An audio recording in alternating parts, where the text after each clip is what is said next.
Good morning ladies and gentleman. ഞാൻ സത്യം പറഞ്ഞ കഴിഞ്ഞ ആഴ്ച കണ്ട പടത്തിൻ്റെ എൻ്റെ ഒപ്പീനിയൻ പറയാൻ വന്നതാണ്. വാഴൈ എന്നാണ് സിനിമയുടെ പേര്. അത് പറയുന്നതിന് മുന്നേ ഒരു minute, 1 minute, let me introduce it. Okay, a little bit. So yeah, വാഴൈ എന്ന് പറയുന്ന സിനിമ നിങ്ങൾക്ക് എല്ലാവർക്കും അറിയാവുന്ന പോലെ മാരി സെൽവരാജിൻ്റെ പടമാണ് guys. And this is written by Mari Selvaraj himself. And നമുക്ക് ഇവിടെ സ്റ്റാറിങ് പൊൻവേൽ എം, രഘുൽ ആർ, കലിയറസൻ, നിഖില വിമൽ. നമ്മൾ നിഖില വിമൽ അഭിനയിച്ചിട്ടുണ്ട് കേട്ടോ, സൂപ്പറായിട്ട്. ഒരു ടീച്ചറിൻ്റെ റോള്. സിനിമാറ്റോഗ്രഫി ബെന്നി ഈശ്വർ. മോനെ എന്താ മന്നെ ഇത്, എന്തൊരു വർക്കടായി. എഡിറ്റഡ് ബൈ സൂര്യ പ്രഥമൻ എന്ന് പറയുന്ന മനുഷ്യനാണ്. മ്യൂസിക് സന്തോഷ് നാരായണൻ. ഞെരിപ്പ് അങ്ങേക്ക് ഈ ഒരു സാധനം അയാളെ കൈ കിട്ടിയാണ്. ഇങ്ങനത്തെയൊക്കെ പടങ്ങളും ഇങ്ങനത്തെ ലൊക്കേഷനും ആ ഒരു സിറ്റുവേഷനൊക്കെ സന്തോഷ് നാരായണൻ്റെ കൈ കിട്ടിക്കഴിഞ്ഞാൽ അങ്ങനെ ഇങ്ങനെ ബലസ് എടുത്തിട്ട്. ഡിസ്നി ഹോട്ട്സ്റ്റാറാണ് പ്രൊഡ്യൂസ് ചെയ്തേക്കുന്നത്. Red Jain movies. ബഡ്ജറ്റ് 5 കോടി രൂപയാണ് ഈ പടത്തിൻ്റെ. എല്ലാം കൂടെ 34 കോടി കിട്ടിയെന്നാണ് അവർ പറയണത്. Very good. അപ്പോൾ ലാഭത്തിൽ ഓടിയൊരു പടമാണ് ഇത്. മെയിനായിട്ട് സിനിമയിൽ നടന്മാരെന്ന് പറയുന്ന 2 പിള്ളേരാണ് കേട്ടോ. ആ 2 പിള്ളേരുടെ പെർസ്പെക്റ്റീവിൽ കൂടെ ആണ് നമ്മൾ സിനിമ സഞ്ചരിക്കുന്നത്. ഒരു വാഴക്കൃഷിയിലോ ജോലി ചെയ്യുന്ന ഈ പിള്ളേർക്ക് ഹോളിഡേ കിട്ടിക്കഴിഞ്ഞാൽ ആ പിള്ളേർ, നമ്മളൊക്കെ ആണെങ്കിൽ എന്താണ്, നമ്മളാണെങ്കിൽ ഹോളിഡേ കിട്ടിക്കഴിഞ്ഞാൽ ഒന്നെങ്കിൽ ഞാണ്ടിക്കൊണ്ടിരിക്കും, ഇല്ലെങ്കിൽ കളിക്കാൻ പോവും, അടിച്ചു പൊളിക്കും, ഫ്രണ്ട്സുമായിട്ടിരിക്കും. വീട്ടിലിരിക്കുന്നത് അവർക്ക് ബോറടിയാണ്. ഈ പിള്ളേർ അവരെ അത്രയും ഒരു പാവപ്പെട്ട ഫാമിലിയാണ് അവർ കാണിക്കുന്നത്. അവർക്ക് ഫ്രീ ടൈം ആ കൊച്ചുങ്ങളെ വരെ കൊണ്ടുവരാമെന്ന് പറഞ്ഞിട്ട് കാശ് ഉണ്ടാക്കുക എന്നാണ്. അങ്ങനെ അവർ സർവൈവ് ചെയ്യണം. അവർക്ക് കാശ് പണക്കാരനാവാനല്ല, ഒരു നേരത്തെ ആഹാരത്തിന് വേണ്ടിയിട്ടാണ് അവരങ്ങനെ ജോലി ചെയ്യണത്. ആൻഡ് ഈ പടത്തിൽ അങ്ങനെ സഞ്ചരിക്കുകയാണ് നമ്മൾ. 2 പിള്ളേർ, അതിൽ ഒരാൾ രജനീകാന്ത് ഫാൻ, ഒരാൾ കമൽഹാസൻ ഫാൻ. അവർ കോൺഫ്ലിക്റ്റഡ്, അവർക്ക് തമ്മിൽ അങ്ങോട്ടും ഇങ്ങോട്ടും അടി ഉണ്ടെങ്കിൽ end of the day they are very friends. അങ്ങനെ ഒരിത്. പിന്നെ ഒരു ടീച്ചറിൻ്റെ അടുത്ത് തോന്നുന്ന ഒരു അമ്മയുടെ അടുത്തുള്ളൊരു സ്നേഹം, അല്ലെങ്കിൽ ഒരു സിസ്റ്ററിൻ്റെ അടുത്തുള്ളൊരു സ്നേഹം. ഇറ്റ്സ് എ വെരി ഇന്നസെൻറ്റ് ഒരു സ്റ്റോറിയാണത്. ആ പയ്യന് നമ്മുടെ നിഖിലയുടെ ക്യാരക്ടറിൻ്റെ അടുത്തുള്ള അതിൻ്റെ ഇടയിൽ ഒരു പ്രണയം കാണിച്ചു തരുന്നുണ്ട്. ഇവരുടെ ഒരു ലൈഫ് കാണിക്കും. അപ്പം നമുക്ക് തന്നെ ഇവർക്ക് ഹോളിഡേ കിട്ടുകയാണെന്ന് പറയുമ്പോൾ നമുക്ക് മനസ്സിലാവും, അയ്യോ ആ പിള്ളേരൊപ്പം ജോലിക്ക് വേണ്ടി വരും. മറ്റേ വാഴ 2 കൊലയൊക്കെ എടുത്ത് തലയെ വെച്ചിട്ട് ഒരു സൈഡിൽ നിന്ന്, അതായത് ആ തോട്ടത്തിൽ നിന്ന് ഈ ലോറിയിൽ അങ്ങോട്ട് ലോഡ് ചെയ്യണം. ഇതാണ് പരിപാടി. അതൊരു പുഴയും മറ്റതൊക്കെ താണ്ടി വേണം പോകേണ്ടത്. ഭയങ്കര ഹെക്ടിക് പണിയാണ്. തലയിലൊരു അത് ഭയങ്കര രസമായിട്ട് പടത്തിൽ എടുത്തു വെച്ചിട്ടുണ്ട്. അപ്പോൾ എനിക്ക് പറയാനുള്ളതെന്ന് പറഞ്ഞാൽ ഈ സിനിമ ഒരു നടന്ന സംഭവമാണ്. ഒരു അന്യായം ഇവരിൽ സംഭവിച്ചു. അതായത് ഒരു കാശ് ലാഭിക്കാൻ വേണ്ടിയിട്ട് അവിടുത്തെ മുതലാളി ചെയ്ത ഒരു ഊളപ്പണി കാരണം ഒരു ട്രാജഡിയാണ്. ഓക്കെ. അപ്പം ഈ മാരി സെൽവരാജിൻ്റെ ബ്രില്യൻസ് എവിടെയാണെന്ന് വെച്ച് കഴിഞ്ഞാൽ, ഇപ്പോൾ നമ്മളൊക്കെ പത്രം വായിക്കുന്ന ആൾക്കാരാണ് അല്ലേ.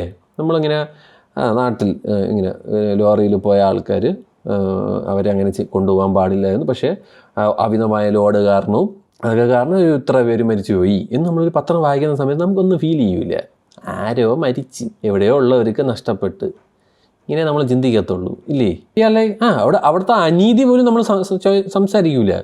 ഓവർലോഡ്, ഇവരൊക്കെ ഇവനൊന്നും വേറെ പണിയില്ല, ഇവരൊക്കെ ഓവർലോഡ് കയറി പോവാമോ എന്ന് നമ്മളങ്ങ് പറഞ്ഞു വിടുന്ന സാധനത്തിന് മാരി സെൽവരാജിനെ എടുത്ത്. അപ്പോൾ നിനക്കപ്പോൾ വലിയ എമ്പതിയൊന്നും ഇല്ലല്ലേ, ഞാൻ എപ്പോൾ കാണിച്ചു തരാമെന്ന് പറഞ്ഞിട്ട് കുറച്ച് ക്യാരക്ടേഴ്സിനെ ഇൻട്രൊഡ്യൂസ് ചെയ്ത് അവരെയൊക്കെ ജീവിതം കാണിച്ച്, അവരെ പ്രണയം കാണിച്ച്, അവരെ കഷ്ടപ്പാട് കാണിച്ച്, നമുക്ക് അവരുടെ അടുത്തൊരു ഇഷ്ടവും ഒരു ഫീലിങ്സും, പിള്ളേർ ഇതുള്ള ആ ടീച്ചറിൻ്റെ അടുത്തുള്ള സാധനങ്ങളുള്ള ആ പിള്ളേർ, ആ കൊച്ചിൻ്റെ അവൻ ഡാൻസ് കളി, അവൻ്റെ ആഗ്രഹം, അവന് ഒരു ദിവസമെങ്കിലും ലീവ് എടുത്ത് അവന് രസമായിട്ട് ചെയ്യാൻ പറ്റുമെന്നൊക്കെ നമുക്ക് തന്നിട്ട് ഒരു ട്രാജഡി എടുത്ത് ഫ്രണ്ടിൽ വെച്ച് തരുമ്പം നമ്മളിങ്ങനെ കിടന്ന് ഉയരും. നമ്മളിൽ ആരോ എന്തിരോ പറ്റി എന്നുള്ളൊരു ഫീലിംഗ് വരും. അതാണ് മാരി സെൽവരാജ് ഈ ബ്രില്യൻ്റായിട്ട് ഈ പടത്തിൽ ചെയ്തു വെച്ചേക്കുന്നത്. നമ്മളിങ്ങനെ വായിച്ചു പോകണ ന്യൂസ് ഉണ്ടല്ലേ, അതിനെ നിങ്ങൾ കാണിച്ചു തരാം. നിങ്ങളുടെ ആർക്കെങ്കിലും ആണ് സംഭവിച്ചാൽ നിങ്ങൾക്കതെങ്ങനെ ഫീൽ ചെയ്യും എന്നുള്ളൊരു സാധനം. അതാണ് ഈ പടം. നമ്മൾ വിഷമിക്കും. നമുക്ക് 2 ദിവസം നമ്മൾ അതും ആലോചിച്ചിരിക്കും. മറ്റേ അയാൾ ആ കാശ് ലാഭിക്കാൻ വേണ്ടിയിട്ട് അതായത് ഒരുപാട് കാര്യങ്ങളുണ്ട്. 1 രൂപ കൂട്ടിക്കൊടുക്കാനായിട്ട് തൻ്റെ ഒരു കടി കാണണം. അവനൊക്കെ ഉണ്ടാക്കണ കാശും അവർക്ക് ആ വർക്ക് ചെയ്യുന്നവർക്ക് കൊടുക്കാനൊക്കെ അവന് കാശില്ല, അവന് കൊടുക്കാൻ പറ്റില്ല. 1 രൂപ അവൻ പറഞ്ഞു കൂട്ടി തന്നതിന് ഇങ്ങനെയൊക്കെ പോകണമെന്ന് അതൊരു മുതലാളി പറയും. അതാണ് പറയണത്. ഞാൻ വലിയ അപ്പോൾ നമുക്ക് അവിടെ ഒരു അനീതി നമ്മൾ കാണുന്നുണ്ട്, നമുക്കത് കാണിച്ചു തരും നേരത്തെ തന്നെ. അപ്പോൾ നമുക്ക് മനസ്സിലാവും എന്തോ പണി വരാനുണ്ട്. പക്ഷേ അത് ഇവരെ ആരും ആവരുതേ നമ്മളിങ്ങനെ മനസ്സിലാവിച്ചു. എന്നിട്ട് നമ്മൾക്ക് മനസ്സിലാഗ്രഹിച്ചവരെയൊക്കെ ആ ഒരു സിറ്റുവേഷനിൽ കൊണ്ടുവിടും. അവസാനമൊക്കെ ഒരു വിശപ്പിൻ്റെ ഒരു സാധനമൊക്കെ ഈ പടത്തിലുണ്ടടേ. വിശപ്പ്, ഫുഡ്. എനിക്ക് കഴിഞ്ഞ ദിവസം ഞാൻ റീല് ഈ ഇടയ്ക്ക് എന്തോ കണ്ടത്, ഒരു പെങ്കൊച്ച് വന്നിരുന്ന് പറയുകയാണ്, അത് അമേരിക്കയിലുള്ള പെങ്കൊച്ചാണ്. ഞാൻ അവരെ ജീവിത ഇതുമൊക്കെ അങ്ങനെയാണ്, അതൊക്കെ ഞാൻ സമ്മതിച്ചു. പക്ഷേ അപ്പം ഇനി അവിടെ ഫുഡ് കഴിക്കാൻ എന്തെങ്കിലും ഓർഡർ ചെയ്യാൻ പോകുമ്പോൾ എൻ്റെ അച്ഛൻ വന്ന് പറയുന്നു, ഇവിടെ പഴമുണ്ട്, ഇന്നലത്തെ ഫുഡുണ്ട്, അരിയുണ്ട്, ചപ്പാത്തി ഉണ്ടാക്കാനുള്ള സെറ്റപ്പൊക്കെ ഉണ്ട്. ഇങ്ങനെ പറഞ്ഞു പോകുമ്പോൾ എന്നിട്ട് ആൻഡ് ഓഫ് ദ ഡേ ഞാനിങ്ങനെ ഓർഡർ ചെയ്യുമ്പോൾ ആൻഡ് ഡാഡും വന്ന് പറയും, you order that from me എന്നൊക്കെ. ഈ സിനിമയിൽ വിശപ്പ്, ഞാൻ പട്ടിണി നടന്നിട്ടുള്ള ഒരുത്തനാണ്, എനിക്കറിയാം അതിൻ്റെ വില. എനിക്ക് ഫുഡിൻ്റെ വില ഭയങ്കരമായിട്ട് അറിയാം, നല്ല രീതിയിൽ അനുഭവിച്ചിട്ടുള്ള ഒരുത്തനാണ് ഞാൻ. അപ്പോൾ ഈ പടം what is the value of food. നമ്മൾ ഒരു നേരം നമ്മളിങ്ങനെ ഒന്ന് കുഴപ്പമില്ല, രാവിലെ കഴിച്ചില്ല, സാരമില്ല എന്ന് ഇന്ന് അവസാനം ഫുൾ ഡേ പട്ടിണി. അത് കഴിഞ്ഞ് അടുത്ത ദിവസം വയറ് വേനിക്കും, ഗ്യാസ് കയറിയിട്ട് വയറ് വേനിക്കും. ഈ പടത്തിലൊരു ബ്രില്യൻ സീനുണ്ട് അവസാനം. മാൻ, ആ സീൻ ഒന്നും പറയാനില്ല. എന്തൊരു പടം ഇവിടെ എടുത്ത് വെച്ചേക്കണത്. മാരി അണ്ണ നിങ്ങൾ വേറെ ലെവലാണ് കേട്ടോ.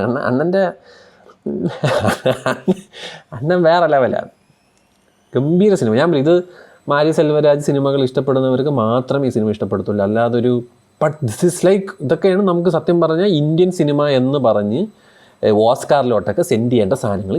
ഇത് മറ്റേ കടൈസി വ്യാപാരി എന്ന് പറഞ്ഞൊരു പടമുണ്ട്, അതൊക്കെയാണ് ഓസ്കാർ മെറ്റീരിയലാണ്. അതൊക്കെ ഇവിടെ നിന്ന് കൊണ്ടുപോകണം, തനങ്ങണൊക്കെ കാണണം. അയ്യോ, ഞാൻ പറഞ്ഞില്ലേ, ആ ഒരു ഫോറിൻ കാറ്റഗറി ഓഫ് പടങ്ങൾ നിങ്ങളൊന്ന് കാണുമ്പോൾ നിങ്ങൾക്ക് മനസ്സിലാവും ഇതൊക്കെ ആ ടൈപ്പ് സാധനമാണ്. ഈ പടമൊക്കെയാണ് കൊടുത്തു വിടേണ്ടത്.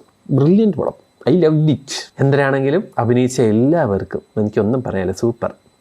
പൊൻവേൽ എം, ശിവാനന്ദൻ, ശേഖർ എന്ന് പറഞ്ഞാൽ രഘുൽ ആർ, അങ്ങനെ നിഖില വിമൽ, കർണൻ ജാനകി, വെമ്പുവിൻ്റെ അമ്മയായിട്ട് അഭിനയിച്ചിരിക്കുന്നത്. Divya Duraisamy, Vembu's elder sister. Padmanas Muthuraj, J Sathish Kumar as trader, Nivedhitha Rajappan as a teacher. Brilliant പടം, ഗംഭീര പടവും ഗംഭീര സിനിമാറ്റോഗ്രഫിയും മ്യൂസിക്കും. Absolutely brilliant movie. OTT ഇറങ്ങുമ്പോൾ കാണാൻ ശ്രമിക്കുക. ട്രാജഡി പടമാണ്, ബട്ട് ഇതൊക്കെ കാണണം. ഇത് കാണുമ്പോഴേ ചില കാര്യങ്ങൾ നമുക്ക് മനസ്സിലാവും. ഞാൻ നേരത്തെ പറഞ്ഞ സംഭവമില്ലേ, നമുക്ക് കുറച്ചൊക്കെ എമ്പത്തി വേണം, നമ്മൾ ആലോചിക്കണം.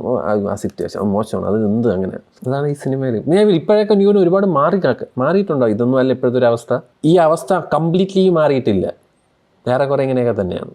അപ്പോൾ അതാണ് എന്തായാലും ഗംഭീര പടം. വാഴ കണ്ടിട്ടില്ലാത്തവർ പ്ലീസ് ടു വാച്ച് ഇറ്റ്. നല്ലൊരു സിനിമ.